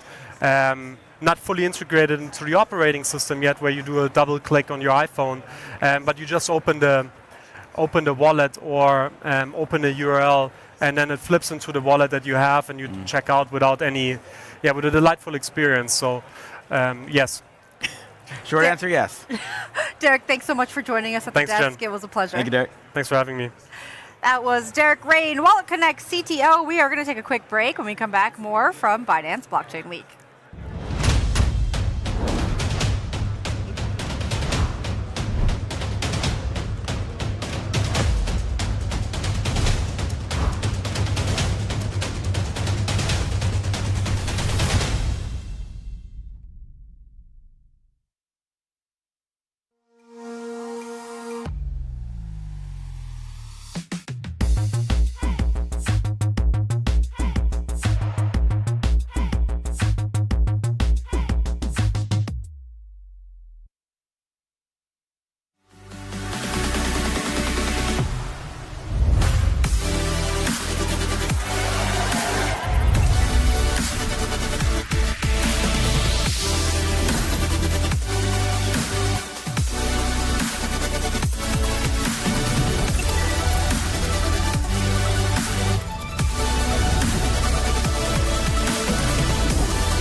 You're watching CoinDesk Live. We are coming to you from Binance Blockchain Week in Dubai. Our next guest joins us now. He runs Binance LATAM Community and Events. Luis Jimenez. Hello, Luis. Yes, hi, how you doing? Thanks for being here now. Your journey is quite an interesting one. We've talked a lot about education and community here at the desk today. Yeah. You started as a Binance angel, then your story was shared in Humans of Binance, and now you run community and events in LATAM. Tell us a little bit about your story. Wow, it's really, well, first of all, thank you for having me. Of course. Okay. Thank you for having me. Yes, I started in 2016. And I involved in crypto where there were no more information for me. Well, I'm a 58 years old guy, and all of the people see me like a rare guy, you know. But there's no rare nothing, because when I was starting in 2016, there were no more information to look for. And I have to tell this because it's true.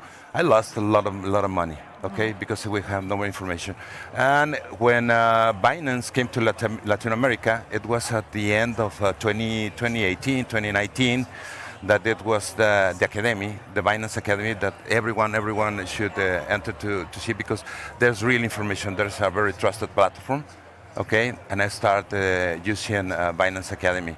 And then in one event in Mexico, I saw there was a crypto coffee or a meetup, I don't remember, it was in Merida because I live in Merida. And I love the culture, the people, the community. I love that, and I like to serve the people with that. And that's when I realized that I have to be there. I have to be there. And yes, and applied like a Binance Angel, that it's a very, very good program, a voluntary program. And I started 2 years and a half from Binance Angel, helping communities, making events in my country. And then it comes the Binance Humans. That it's really great. And now I'm here. I joined the core team. Tell us about LATAM. I mean, we've been there a number of times. Yeah. There's such a sort of hunger for that region to really grow in the crypto space. Yeah. And so it's adopting very quickly. Yes. So tell us what's your sense of where LATAM is on its Bitcoin or its crypto journey? Well, LATAM is a very huge, a lot of people in Latam, okay? Especially, well, I'm placed in Mexico, and I see a great adoption now, but I always talk with the people that they have, because they need education. They need education. I think this 2025, it was the route for that education, and I think 2026 is going to be bigger. It's going to be bigger. It's getting bigger every single day. All the communities are growing up in education about crypto. Yes. We've talked a little bit about different regions around the world, the challenges that the people who live there face. Can you tell us a little bit about the community in Mexico, some of the challenges you face, some of the challenges the community face that crypto is really solving for you? Well, yes, community, community is all, okay? Without community, we don't make nothing. Okay, the only thing, yes, we have to make this kind of events, like crypto coffees, like meetups, like Binance Day, or something, this kind of events. Okay, so we can route all the community to have this information, good information. Okay, challenges, yes, a lot of challenges. I think Latin America is it's on the first steps of adoption, but it's growing fast. It's growing fast. Yes, a lot of people doesn't want to know about crypto. Okay, a lot of people, yes, I want to know. They're curious, and the only way to find a way to start in crypto or to be in crypto is education. Education is the key. Do you think that the stablecoin story maybe is one that lands really well there? Yes, of course. Stablecoins now is the basis of every day. People are start seeing stable coins like a payment or savings, maybe. Okay, and yes, of course, yes, it's really good. Before they start talking about, I don't know, Bitcoin or Ethereum or whatever other coin, yes, I think stable coins is the most thing that the people need to know. Yes. Tell us about some of the conversations you've been having here on the floor in Dubai. I'm sure they're maybe a little bit different than the ones that you're having in Mexico. Of course, yes. Of course, yes. No, it's totally different. Yes, I have a flight from Mexico City, 30-hour flight. It was really crazy. You know what? The jet lag and oh yeah, all the we stuff. know all about it. Yes, I'm sure. No. Yes. A lot of people. This is curious because yesterday I was on the stage, obviously talking about the Binance of Humans, and a couple of people, some of the 3 or 5 people, they stopped me. Hey, Luis, I love that conversation that you have with Rachel. I identify with your story.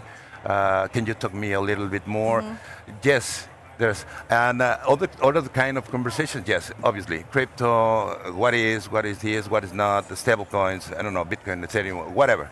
Okay, but always a nice talk with all the people. I love it. I love it. So before we leave, just where do you see your journey next? Are you just becoming a bigger and bigger ambassador to really bring the region up to speed? Is it really the educational lens? Where do you want to go? Where I want to go is more education. More education. And in Mexico, we need more education. In Latin America, we need more education because it's the pillar, it's the root of the. We have to understand that we are in a financial transition. Okay, Binance is there. And educate people. That's what I'm seeing all day long. I like it. I love to serve. I love to educate people and to share good things from crypto. Yeah, that's it. Yes. Louis, thanks so much for joining us. Thank you. Today. Thank you again for having me. Yes.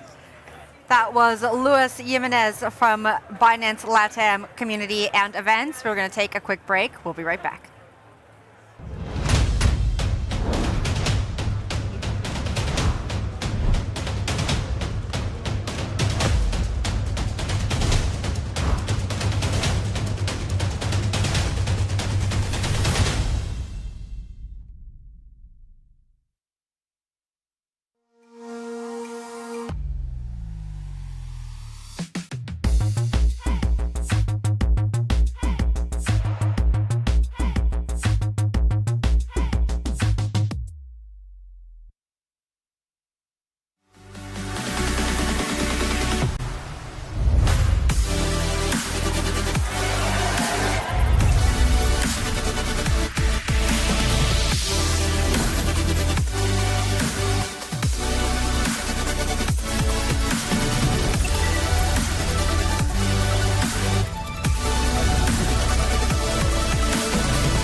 Welcome back to CoinDesk Live. We're coming to you from Binance Blockchain Week in Dubai. Our next guest is in town for Debate with CZ, founder of SchiffGold and chief economist for Euro-Pacific Asset Management.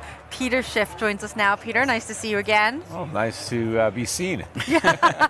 All right, the last time you and I spoke, you said when you come to crypto conferences, people come up to you all the time and thank you for introducing them to the path of looking for hard assets, and that sometimes leads them to Bitcoin. Has that happened here yet?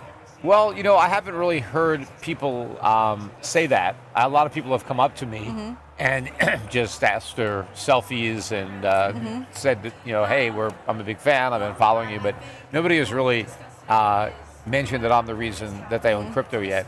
But I'm sure that's the case.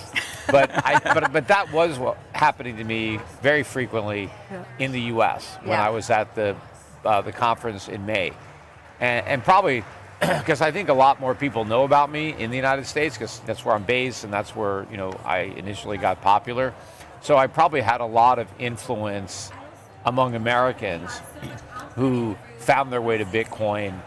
You know, when I first got popular was after the financial crisis hit. So 2009, 2010, 2011, and that's when Bitcoin kind of came on the scene, very, underneath the radar. But as people started finding out about it, 2013, 14, 15, 17, a lot of those people were people who had already been reading my stuff and following me. And they eventually ended up at Bitcoin.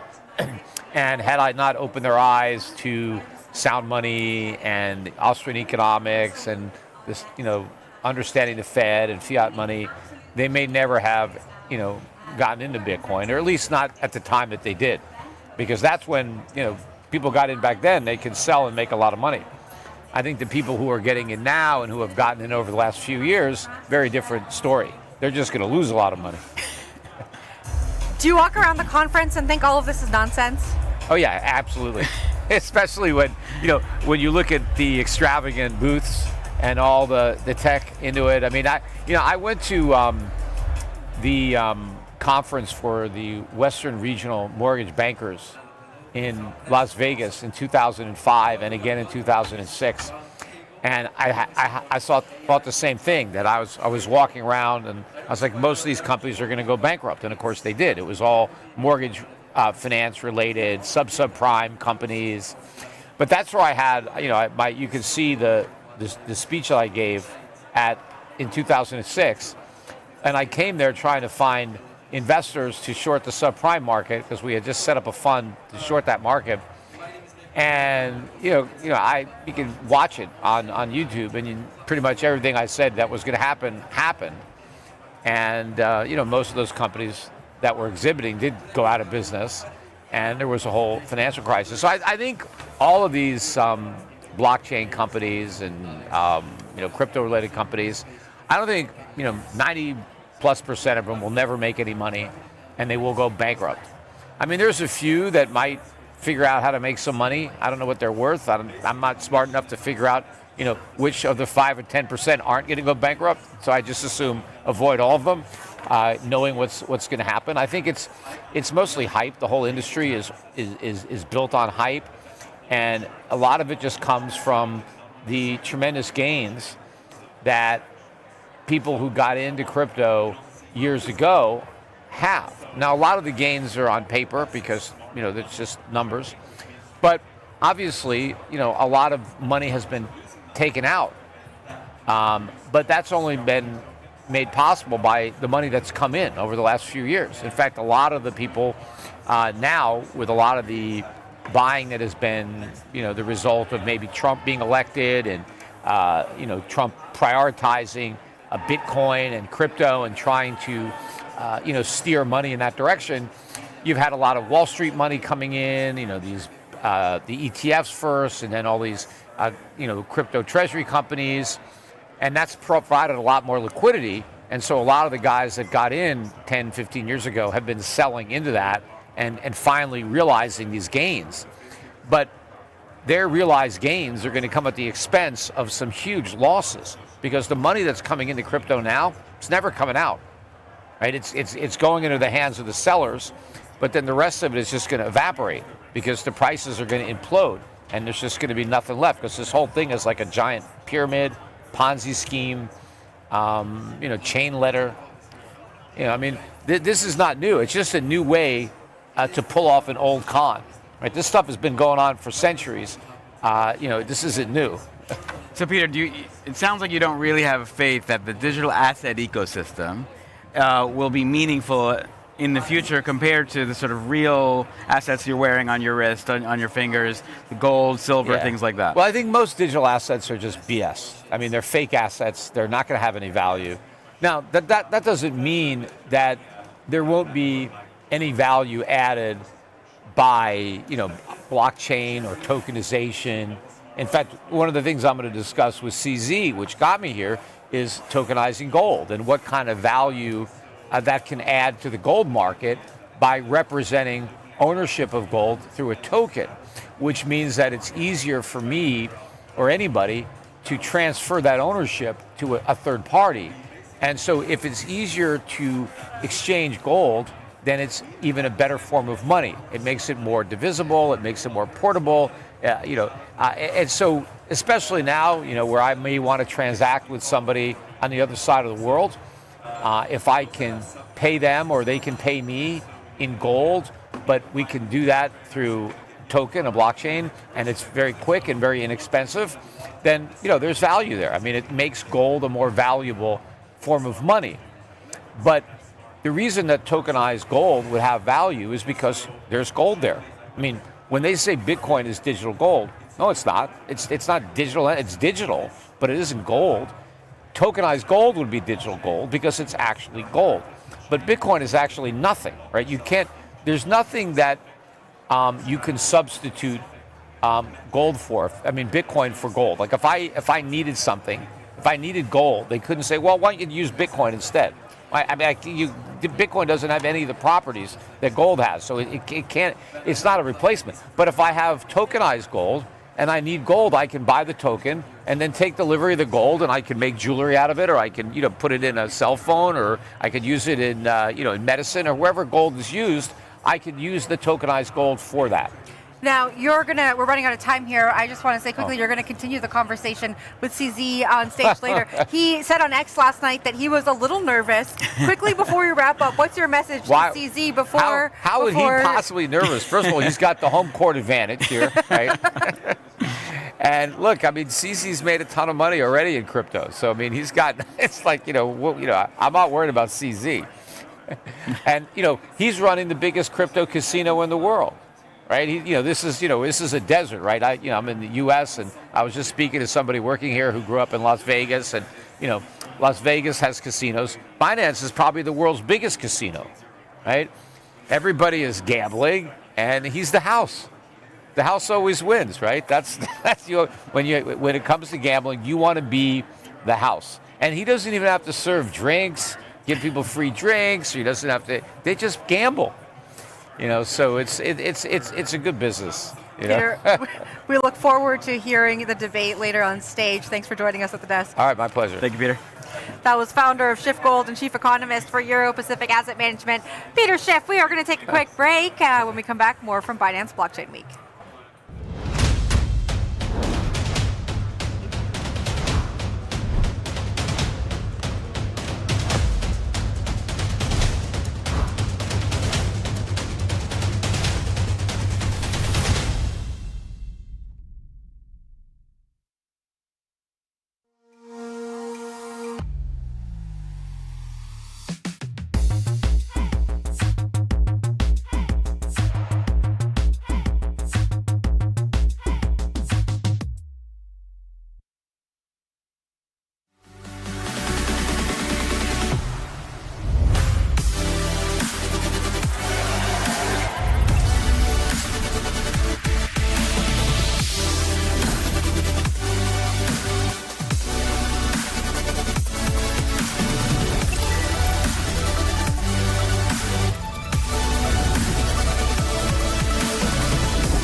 If you're just joining us, we are coming to you from Binance Blockchain Week in Dubai. Our next guest joins us now, founder of Athena Labs, Guy Young. Hey, Guy. Hey. How you doing? We are doing fantastic. The conversations keep on rolling here at the desk. Now, I've just let the audience know we are at Binance Blockchain Week. There's so many conversations happening here in Dubai. You're from Portugal. Talk to us about the types of conversations you've been having. Yeah, I think it's just been a great collection of people that have flown in. I think you've seen from the quality of the speakers that have come through. I think a good mix of project teams, exchanges, investors. I would have thought that the mood might have been slightly lower after what happened 2 months ago in terms of the market sort of liquidations and stuff, but it seems like all pretty positive on the ground in general. Yeah. Guy, Jen and I were talking. I was interested in the idea that there's so many different models of how people are leveraging stablecoins these days. Athena has your version of it. A lot of folks are sort of one-to-one pegged. Where do you think all the variety comes from? What sort of made you make your decision of how you look at the way in which your stablecoins are structured? Yes, I think just to open up, we actually tried to call our main product USD not even a stablecoin itself, so we gave it a different name called synthetic dollar, and that was quite intentional because we do think that it is important to distinguish between what's a very clean, simple fiat-backed stablecoin, which is kind of what Genius is trying to do now in terms of the regulation you're seeing come out of the US, and then there's just a basket of other. And within that other, I think that's generally where people have experimented more around what are you putting in there as the collateral, how's it generating returns, and all those different pieces. I think the fundamental drive behind it, though, is if you really think about it at its core, these are extremely commoditized products, right? You have to be $1, and that's kind of all you're doing. So how do you compete with someone who's a multi-$100 billion business when the product is so simple and comparable, the only real answer that you have is actually how do you do something different on the return side and how you're sort of sharing that with users. And so that's why I think you have seen and will continue to see different experimentation around how do you generate a higher return on dollars, essentially, because that's usually the way that you can try and bootstrap growth with these products. Yeah. I know at the end of last month you said on X that there are 2 brand new business lines coming within the next 3 months. Are you able to give us any alpha there? Not, unfortunately. None at all? There's one that slightly got leaked yesterday on Twitter, but I'll leave that as like... leave that to the X sleuths. All right, let's just talk about what you want to kind of get out of being here at Binance Blockchain Week when it comes to what you're building, the things maybe you can't tell us about yet. What's the benefit of coming to an event like this? Yeah, so I think Binance and Athena have always had a pretty strong relationship as like businesses, and I think the genesis for that, right, is that like Athena, by the nature of its product, is one of the largest accounts on exchanges in general because we're shorting derivatives. So I think at any moment in time in the last 18 months, Athena definitely had the largest like balance that was sitting on a Binance account in total, and obviously the flows that come with that are pretty beneficial because we bring like lower interest rates to the users who are sitting on the exchange. We bring like flows, liquidity, all those different pieces to the derivative market.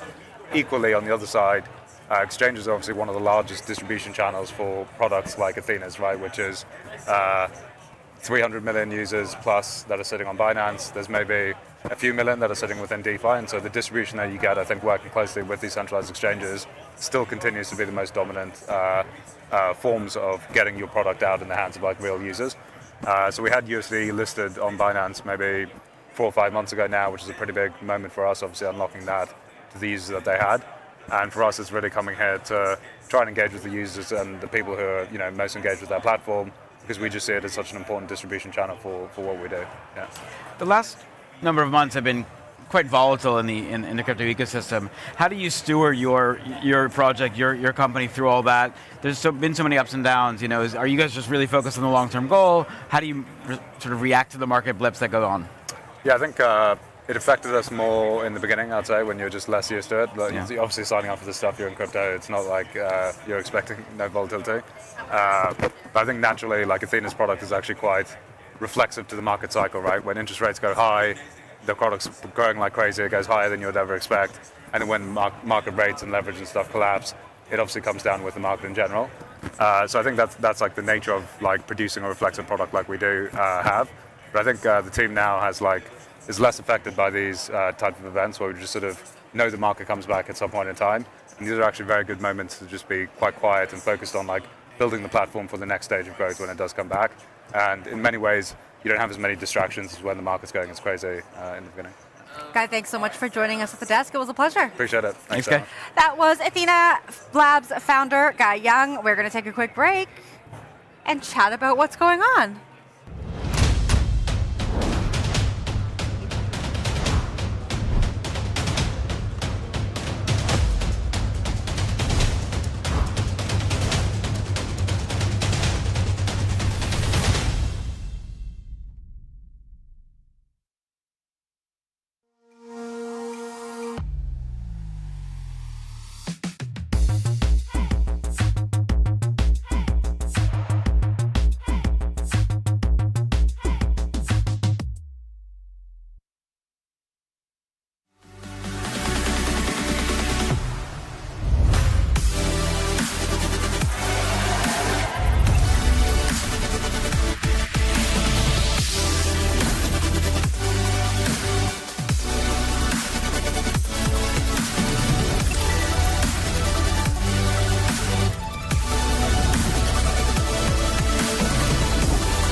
welcome back to CoinDesk Live. We are coming to you from Binance Blockchain Week in Dubai. We are trucking right along, Sam. Some we are. Really great conversations we've had here at the desk. We just spoke to Peter Schiff, and I just want to put it out there. I think that he said he might believe in the technology a little bit more around than tokenization. he's let on. I think, well, look, he told us both off camera as well as on camera how much he is interested in the idea of gold being a hard asset to move around physically, but that tokenization and custody of such can be a game changer for that world. So that to me sounds like he's kind of interested in tokenization, which is something we hear generally from the TradFi folks. That's the part they get. What I think that Peter clearly has an issue with is the idea of digital first assets. And I wonder if we, you know what, I'm not going to say we. Let's leave it to CZ on stage soon to try to convince him differently. Yeah, I look forward to that debate. I think we're probably going to hear it through the curtain here. People who aren't able to follow along because they're not at the event, I'm sure there's going to be a lot of updates on social media, so they can check it out there. I think we are going to, we're going to keep going. Our last guests are coming soon, and I'm really looking forward to speaking to them, the new co-CEOs of Binance. Of course, we had an announcement come out of Binance Blockchain Week yesterday. Iha, the co-founder of Binance, is now joining Richard as co-CEO. So I look forward to hearing from them about how they're thinking about the evolution of Binance as we move into 2026. Look, I think we know Binance is really one of the biggest names in the space. They are, I still believe, the largest exchange in the world. And I can imagine there's a ton that has to get done, especially when you think of the global imprint that they have. So it'll be really interesting to hear how they're going to go back and forth in their role. I know Iha also focuses very much on the customer service piece of it. It's in her title. And so I want to ask her about that, about how do you keep people this happy in a world where, again, their volatility is so much, where people are sort of constantly, sort of upset, joyous, all the kind of emotional ups and downs that come with the crypto ecosystem. So we're going to hear from them, which I think will be really exciting.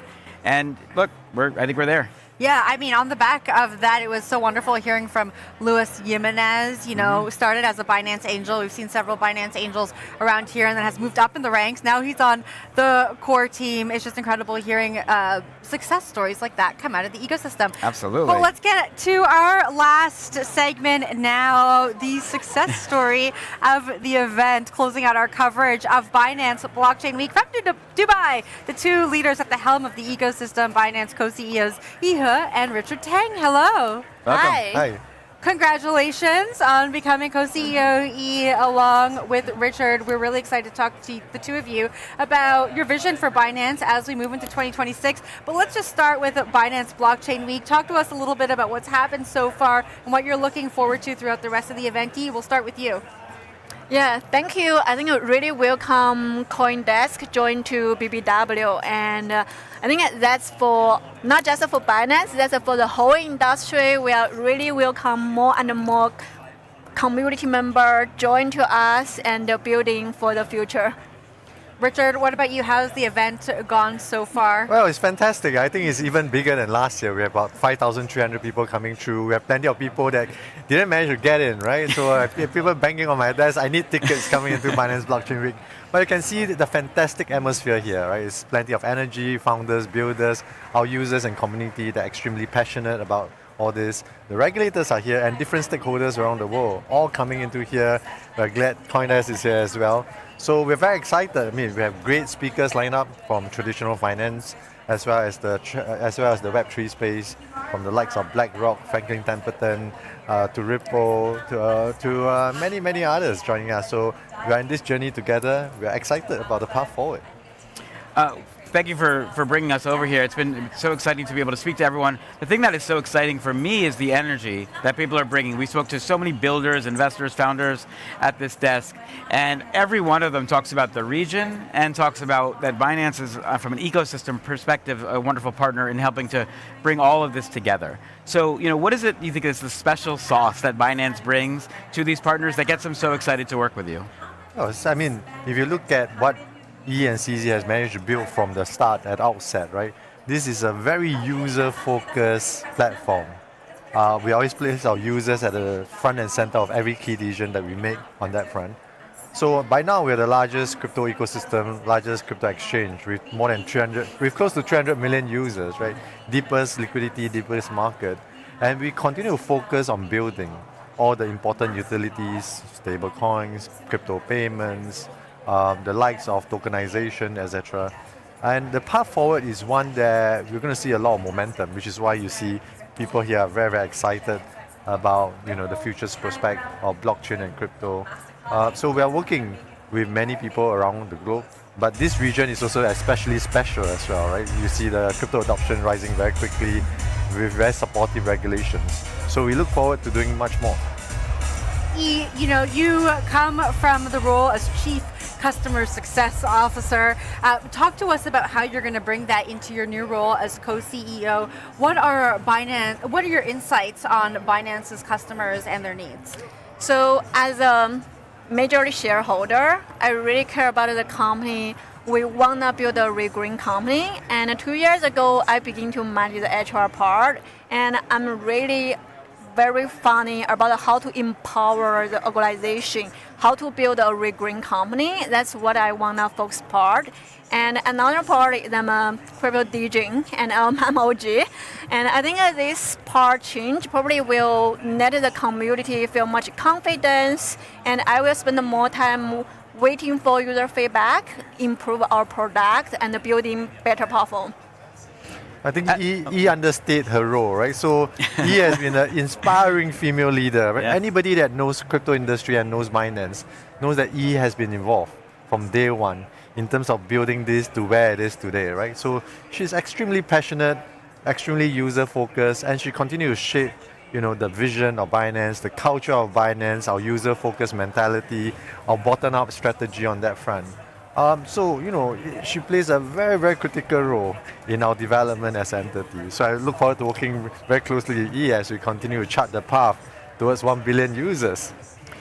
I would love to understand a little bit about how we get there. I think you guys, again, you've 300 million users, an amazing achievement. How do we get that to 500,000? What new products do we need to come into the market in order to bring them in? Well, the pace of growth is very strong. So we started 2024 with 170 million users. Today we reached close to 300 million. So you see that adoption rate very, very quick. If you look at just Binance Pay, the number of merchants that are signing up to Binance Pay in 2025 earlier this year stands at 12,000. Today we are close to 21 million, right? So exponential pace of growth. So what we have to do is to continue to focus on making sure that we bring more users in through knowledge, through imparting knowledge, something that we're very passionate about, through things like Binance Academy, Binance Square, working to advance all the utility, right? The stable coins, crypto payments, tokenization, and all the important use cases, and working globally with regulators and policymakers to bring in much greater clarity to really support this industry in terms of supporting the innovation aspect of it while managing the growth. Because the more clarity, the more this industry will grow very quickly. You saw what happened in the United States. Went from anti-crypto to now giving a lot of clarity, wanting to be the crypto capital of the world. So that transformation is huge, and it forces every country around the world to sit up, take notice, and reposition themselves to maintain their competitive edge. We've talked a lot about regulation here at the desk, especially in the region, and talked about how forward-thinking the region is when it comes to regulation. Talk to us a little bit about working with the regulator here in Dubai, and then tell us a little bit about your regulatory strategy moving forward for Binance. I'm biased because I used to be a regulator in this region. I set you up for a real, I really gave you a slam dunk here. So you look at when I was a regulator in Abu Dhabi global market, we were one of the first in the world to start regulating the crypto sector in 2018. And you see, actually, the Middle East region, whether it's Abu Dhabi, whether it's Dubai, Bahrain, really ahead of the curve compared to many other regulators in terms of understanding this technology and embracing this technology, right? So we are doing a lot from all these jurisdictions, and we are working with other jurisdictions within the Middle East region to really embrace and support this technology. And talk to us about your regulatory strategy moving forward. Are there new jurisdictions you're looking to move into in 2026, or regulators you're in discussion with? We are the most regulated platform by now. We are regulated in 21 different jurisdictions, right? So going forward, as part of our global deployment plan, as part of our plan to bring in even more users, naturally we have to get licensed in many other places, right? So that footprint will continue to grow quite quickly. All right, my final question. There's a big debate coming up. Peter Schiff versus CZ on stage. Do we think CZ can convince Peter of the value of digital assets? So first of all, everyone knows CZ is retired, and I think he's enjoying his life, and he's like wanna rise the whole crypto community. That's his passion. But I think he's not have any involved to Binance.com. And I think we are enough mature and we can take that responsibility, but never say never. But internally, I think I usually say we are a very flexible organization structure. And even the company doesn't have CZ or me. And I think every middle leader, these two can drive strongly growth. That's because we have a very unique organization structure. And I usually say I'm not as like a leader. I'm still everyone chief customer service officer. That's including user part and our employee part. And I just solve the problem, help them get things done. Richard, thank you so much for joining us at the desk. Richard, before I wrap us up here, do you think CZ is going to convince Peter Schiff? The prediction market has it that CZ is going to win. Okay. It's 90-10 now, so we know where the bets are going. Thank you so much for having us at the you. event. Thank you for joining us at the desk. Thank you. Thank you. Thanks for having us. That was Binance co-CEO Zhi He and Richard Teng. All right, Sam, that is the end of day 2. Time has flown. Truly. Yeah, we had a lot of great conversations here. I think we did. I think we wrapped it up the way we should have with our host who brought us over here. I think, we shouldn't sleep on the fact that Binance really pushes this industry forward in such a dramatic way. Richard, Iha, they're both really focused, I think, on where the future of this goes, but I think, as we heard, on the customers themselves. And I think that's really the most important thing in crypto. It is a volatile industry. We need people to feel comfortable in it, and I think they're trying to do their best. Yeah, and I want to sum that up based on some of our experiences and conversations we've had here. The Binance Angels, like we spoke about before, and we've talked with here on the show floor, really focused on education in different regions. We heard Luis Jimenez from Latin America talking about Binance Academy and how Binance Academy is really educating the community there on how to interact with the Binance platform for the challenges that they're experiencing. And then we spoke with Rachel about the children's book, the ABCs, and Binance Junior. So, like I said earlier on in the show, we talk so much about education in this space, but it really does feel like Binance is putting their money where their mouth is when it comes to education, when it comes to education that is sectored out for different people who are experiencing different problems. And it seems to be working when we hear some of the stories that come out of the community. Absolutely. And look, I want to thank Binance for bringing us there. Cello, also a great partner for CoinDesk. And I think, they're a chain that's been doing a lot in the payments and remittance space, which, like a few of our other friends in the space, the people who put the work in are now kind of able to reap the benefits and the rewards of having an infrastructure that is ready for where the crypto industry is going to go. And we're seeing a lot of that happening on the ground here in Dubai. And you and I, a lot of these live desks we do, we skew kind of heavily towards the institutional conversation. I think that there is a big institutional conversation happening here in Dubai. Of course, we took a look at some of the stats at the beginning of yesterday's show, but I really loved the balance of the conversation we had here. We talked about users from all over the world. We talked about how regulators are looking at the specific challenges and needs of real people, and then we talked about how the technology and stablecoins can solve some of the challenges for institutions. So I really enjoyed that well-rounded content that we got to bring our audience. Yeah, this felt like an event that has every flavor, which is not always the case for us, frankly. I think we've seen events where it's very institutional focused. We've seen events where it's very, culture focused. This one is a good mix of all of it. We're in the Coca-Cola Arena here, which is a kind of fun place to be having the event itself. And Dubai is very much on the map for crypto, so I'm sure we'll be back.